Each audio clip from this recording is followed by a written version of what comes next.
Hi everyone, welcome to week 7. This week we'll be talking about the first couple of decades of the 20th century, so roughly till about 1929 or so.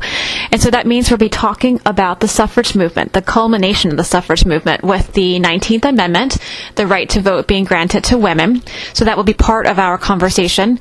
We'll also talk about birth control, the early years of this, and the efforts of Margaret Sanger in terms of this revolution that she began with women's sexuality.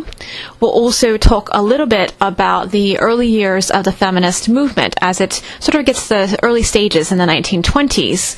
The groundwork is laid, so to speak, for the 1950s in this time period. So we'll talk about that as well.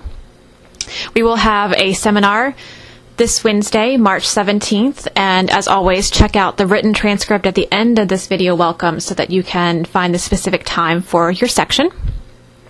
A couple of points to consider as you prepare for seminar for those of you who are able to attend.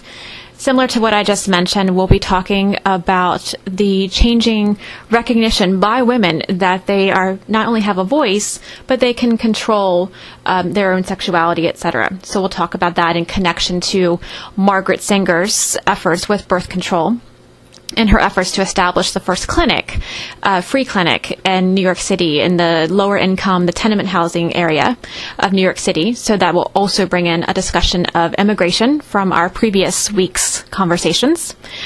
We'll also consider our two key themes, race and class, and the impact on not only women's sexuality, but also the right to vote, that ability being granted to women. We'll talk about how that impacted those two themes in race and class, impacted the right to vote.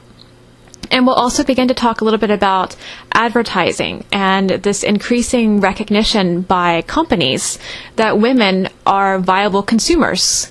And so we'll talk about that increase in consumerism in the early 20th century, and therefore the increase in advertisements that are beginning to perhaps target women as that consumer. So think about that for our seminars, and we'll also consider some of these points too during our conversation on the discussion board. This week we have a couple of different assignments. We want to make sure that you read chapters 8 and 9 in our Dubois course text through women's eyes. You want to respond to both of the Unit 7 discussion board questions. So make sure that you respond to both of the initial questions and then provide at least 2 classmate responses for both of those questions. So that would mean that you'll have a total of 6 responses for both questions for Unit 7. And then if you're able to attend seminar, please make sure that you are able to do so if you can. And if you're not able to, please check out the seminar transcript. Typically that's available by Thursday the following day around 12 noon Eastern Time. And then we have a little bit of a different twist this week for our project. We're going to have an annotated bibliography project.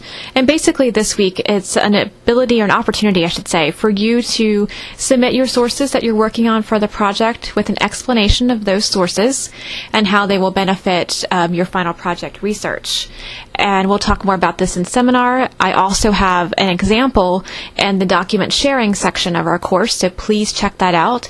Linda, our writing coach, has also provided some tips, and those are in the Writing Coach discussion forum. So I look forward to a fantastic week this week for Unit 7, and have a great week, everyone. Please contact me via email or IM if you have any questions, and I will see you this week on the discussion board for our Unit 7 discussion.